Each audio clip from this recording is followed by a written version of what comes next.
Welcome to Odds.com's continuing coverage of the MLB playoffs and the World Series. Game 4 is in the books, and wow, what a baseball game. What a comeback. Two teams battling their hearts out. The Dodgers score all 7 of their runs with 2 out. The Rays keep fighting back. Brett Phillips is the star. Arozarena hits his 9th home run to break the postseason record. And all of a sudden, the Rays have a ton of life, tied 2-2 going into Game 5. Nolly, how you feeling after Game 4? I mean, I'm not gonna lie to you, Jimmy. I guess the best comparison would be getting punched in the gut. That was a brutal way for the Dodgers to lose there in the 9th inning. Just fundamentals. That's what it comes down to. You got to be able to throw and catch the ball. That's where it all starts, and they weren't able to do that, and it cost them big in the biggest stage in their life here in the World Series. Mind you, the game should have been tied still with the base hit to center. He was able to take that hanging cutter up the middle. But man, I think this was the Dodgers game. You see the hits, the hits. The Dodgers lead in that category by far. They were able to get to just about every pitcher they were able to throw out there, be able to come back and get the lead time and time again. And to me, just to go to Jensen in that spot, it was evident that he just doesn't have it. He doesn't have the confidence. He doesn't have the stuff right now to be in that spot. Roberts just keeps him out there. But to me, even before that, when he went to Baez earlier in the game and stuck with them, even though after he gave up that home run to Lau, which was a great pitch. It was a good pitch. Lau just took it to the opposite field, and hats off to him. Great home run. But to go back to him the very next inning and to give up that another home run, it just felt like no shit, that's what's gonna happen. You know what I mean? And time and time again. I guess we can always say that in hindsight, but on the other side, as a baseball fan, what else do we want? A back and forth game, 8-7 final. It was a great game. I loved watching it, albeit it hurt, but hey, it was great to watch it. It was back and forth, and I expected it to be a series. This Tampa Bay team is for real, and we got a series. We got a 3-game series now. Mental mistakes, physical mistakes, Taylor in the outfield, but I hold grudges on mental mistakes in big spots, and Jansen not backing up the catcher in the bottom of the 9th, his head not in the game. Those are one of the plays that it just really, really bothers me. I get stubborn and I develop hatred towards players when they make mistakes like that. What did you think of Jansen not covering up or backing up the catcher there? Definitely. That's always a mistake. I always remember one of my coaches long ago when we talk about travel ball. I've never seen a guy slide into the pitcher's mound and be safe. So you're not doing nothing on the pitcher's mound. So get your ass over there. And he wasn't able to do that. Mind you, still, am I going to put all the fault on him? I'm not. It all starts with, like you said, with Chris Taylor wasn't able to hold the ball effectively, and then Will Smith trying to tag before he has the ball. Big mistake. It happens often. Just got a little too excited for the moment. Weren't able to make the play. Jensen not able to cover. What ticks you off, I think, ultimately, especially me particularly, is the fact that he just doesn't give the effort, especially the fact that you just gave it up. Regardless if that cost the game, you should be there. You should be pissed off more than anyone else. So you should get your ass over there. But yeah, definitely. It is a sore spot, but ultimately I put it on Will Smith and Taylor ultimately in the beginning for that inning to transpire. But even though if Taylor comes up with it cleanly, we're talking a tied ball game and another batter coming up. Not a Rosarena out at home. The only reason he went is because of the botched ball and the way everything transpired. Then he was going to be out. So if we're still talking, you still got a whole nother at bat. And are we going to keep Jensen in there to get roped again? Probably. Let's talk about Taylor briefly here. What are you hearing about Bellinger's back injury? How serious is it? Do you expect him in the to be manning center field in Game 5? I mean, here being the fact that it is a World Series, that's the only reason that I would consider him to be in there. I mean, I got to wait till what I hear in the morning. I mean, the morning of the way after you sleep on the injury like that is going to determine how you're going to feel, especially playing on back to back days. But ultimately, being that it's a World Series game, I expect him. He's a gamer. I expect him to be in the lineup. Well, it was a crushing loss. It was a crushing loss. And before we break down Game 5, our angles, edges, I know that you're an enormous Dodgers fan and baseball's your sport and the Dodgers are your team. And the only comparison I can make for what you're going through right now is with the Vancouver Canucks for me. And in 2011, we were in the Stanley Cup Finals, Game 7 at home. We've never won a Stanley Cup before. I know you guys are in a 32-year drought for a World Series championship. And after the first period, we were down 1-0. And Don Cherry came in on coach's corner. And he was in a tough spot because, he coached the Bruins, but, Canada hasn't won a Stanley Cup since 93. He wanted Canada to win the Stanley Cup. So he was in a tough spot, but he came on scared. He came on scared for the Canuck fans, scared for Vancouver. And it was as if he had a premonition that in 2.5 hours, our city would be on fire and there'd be riots. It was like he knew it was coming. Do you have a fear of things falling apart now? I mean, I hope we don't get any of those riots you're talking about. Things could get ugly over here, but there is fear that things are falling apart. And that being so, because of the fact that what's happened in the history the last few years, we continue to be there and continue to choke, continue to be the best team on paper, the best team putting up runs, the best ERA, yada yada yada, but can't close the series, can't win the biggest moment.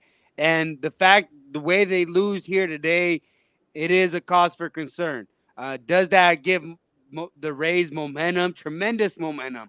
And it all depends on how the Dodgers are willing to respond here. Are they going to get slapped in the face? Are they going to get down on themselves? Are they going to be able to respond to their mistakes that they just made?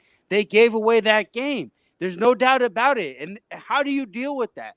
I don't know the answer to that. I've never been there in the World Series, so that's a tough pill to swallow. So I think there's definite cause for concern here with the Dodgers, but they do have the lineup. They do have the pitching. So I think they just got to regroup. If they're able to regroup and just stay calm, this is a 3-game series, winner take all, and I think they're in a good spot to still win it. You have to feel that way. You have Kershaw going Game 5, Buehler in case there's a Game 7. You have your two studs ready to go in what is now a best of 3. But you've given the underdog hope, and I can just imagine Adames. I can just imagine some of those guys in the clubhouse afterwards with their eyes wide open going, oh, shit. It was like when those Red Sox were down 3-0 and they were like, don't let us win 1. Oh, shit. Very, very, very exciting stuff. Well, we both hit Dodgers first 5 -0.5. I hit the first 5 over 4. So I'm now 9-1 in my last 10, 6-1 in the World Series. So I'm enjoying capping this very much. And it just adds another layer of excitement that the series is now tied to 2. And Clayton Kershaw is on the mound. Let's talk about market moves. Let's talk about what we are dealing with here. The market came out. It's late. It's 2:30 a.m. Eastern time, 11:30 a.m. Pacific time. The market came out right after the game. The total opened up at 7.5. It was quickly bet to 8. So the overs have hit in every game, and they're at it again here. Dodgers open up at -160. I bet 365. They quickly go to -165. This first 5 is at 4, and the Dodgers are a similar favorite at -170. Clayton Kershaw on the mound, and I think he is the perfect pitcher for you guys to have.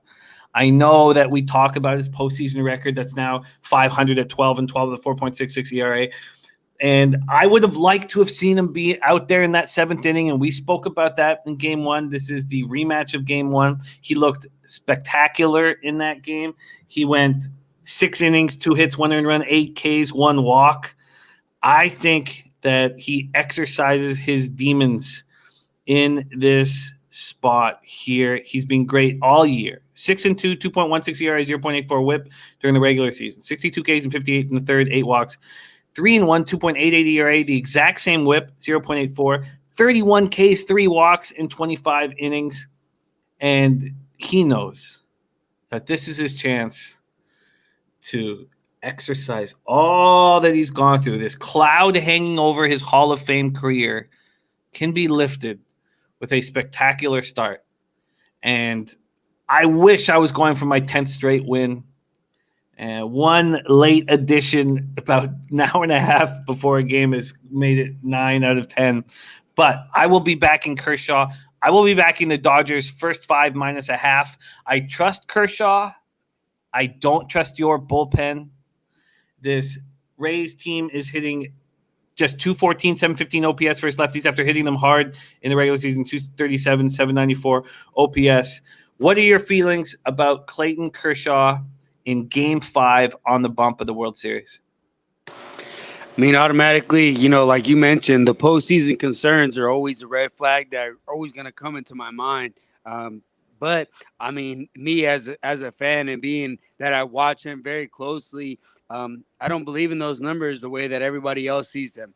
I think he's a very solid pitcher. He just hasn't been managed the same way. And we talk about this scenario here. We talk about 2020.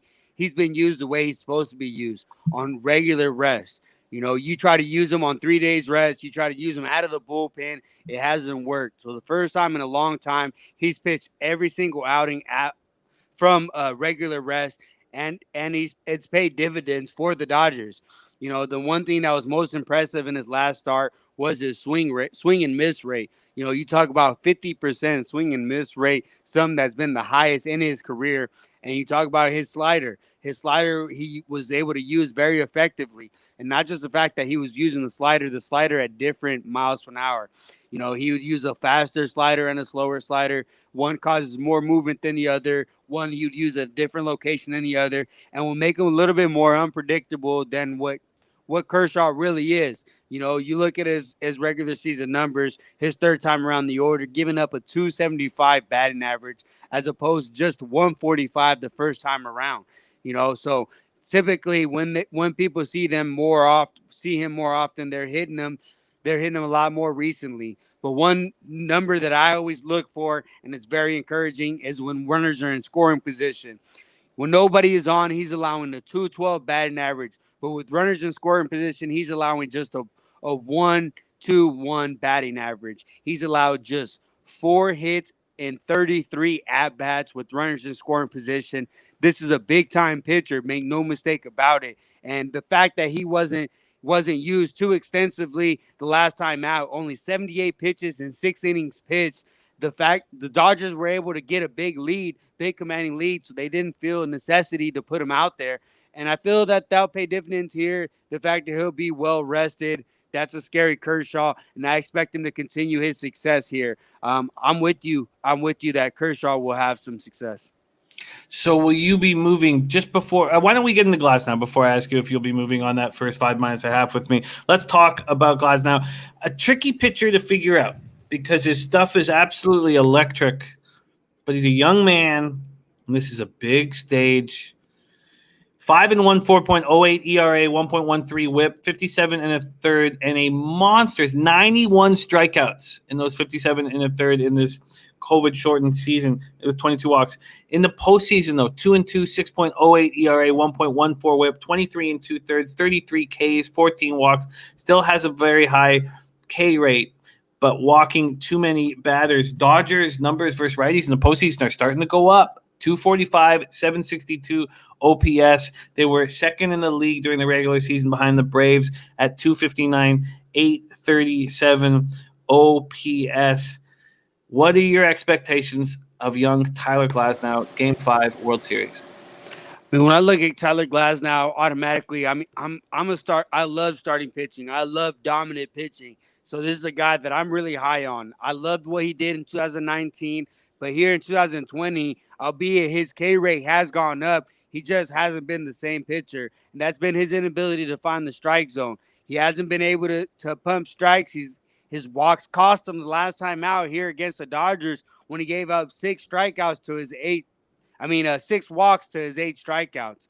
You know, the walks end up coming up to bite him after he got pulled, even when the relief wasn't able to hold it down. I mean, the 6 runs was a little bit inflated, but albeit when you look at his postseason numbers here, it's a bit surprising, 23 and 2/3 innings and 16 earned runs. Good for a 6.08 ERA.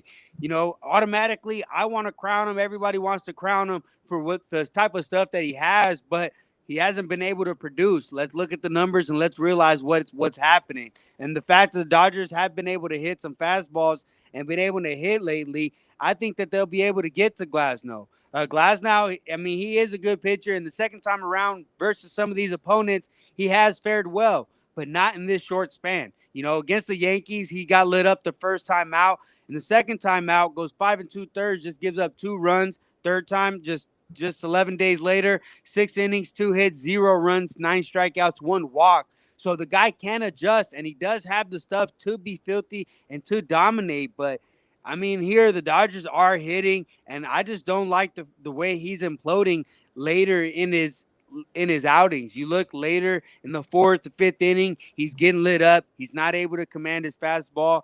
And to me, I think the Dodgers to continue to do their thing and are able to hit him a little bit. When I was on the first 5/4 in Game 4, you said that you think that they could get the 4 runs, but will they get that fifth run? And you were absolutely right. And it didn't come until the fifth inning for me. Now this is another first 5 at 4, and both lineups have seen these pitchers. Do you have a lean on that first 5 total? I mean, without a doubt, I lean towards the over. I mean, we keep talking about it. We talked about it last time. You got to keep taking these overs. That's the only way to look at these games, and especially full games, even more so in my opinion. But even here in the first 5, do I expect Kershaw to sit here and have the complete dominance of what he had the first time when he threw 6 innings, 2 hits, just 1 earned run, 8 strikeouts, 1 walk? No, I don't. He is a very good pitcher, but that is a very dominant outing. And seeing the batting the second time around, even he mentioned it. I read an article just the other day. He mentioned it. Second time around, the batters have the advantage, and you've seen that against these bullpens as well. So to me, I have to lean to the over. A lean to the over. Well, let's see what is going to be more than just a lean. At this point, I don't think I'm going to. It would certainly be first 5 over 4 or no bet, but I'm only going to focus on backing Kershaw first 5 minus a half. It's going to be my sole bet in MLB today. What are you going to get to the window with? I'm right there with you, Jim. I'm. Can I call you Jim? Is that all right? Yeah. I mean, I don't know. I don't know if we're there yet. No. Yeah, So we're there. okay, We're there, buddy. okay, all right. So I'm right there with you. I'm on that first 5 with the Dodgers on the run line. I think they continue their success there early, like you mentioned. I'm not trusting their bullpen, but honestly, I'm not really trusting either bullpen. You see, even their top guy. You look at their top guys; they're giving up runs after runs. There's no secrets anymore, And late in these games, they're liable to erupt, and that's one thing that I'm concerned of. Even when you look at Gradwell over there for the Dodgers. You look at they don't use him the same way that they've been using him throughout the season because they know he's susceptible a little bit right now. The book is out on everybody, so I mean that is a concern for me. So I'm trying to get in and out. I'm on the Dodgers first 5 run line, and hopefully the Dodgers turn it around. This is a big game right here. This is the game right here. This means so much right here. And I would love to be sitting here and saying Kershaw is going to win it for us and it's done. But hey, it didn't work out that way. That's baseball. But Kershaw, I think, does step up. he's a guy that just works on his craft, just tries to keep everything the same, doesn't listen to the noise. Just I love the way he works, and I think he'll be able to step up to the moment. I'm on the Dodgers' first 5-run line. So am I. Dodgers first 5-run line. We've been cashing with it. What, twice in a row? Is it just twice in a row that we've cashed first 5 minus half? We are going right back to the well. Great work, Noli knows. And then we get a day off.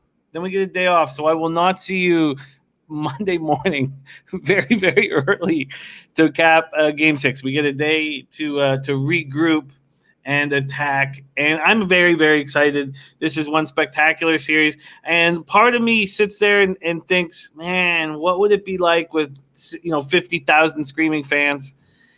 But as soon as I think about that, I think, you know what? Would we be as thankful as we are right now?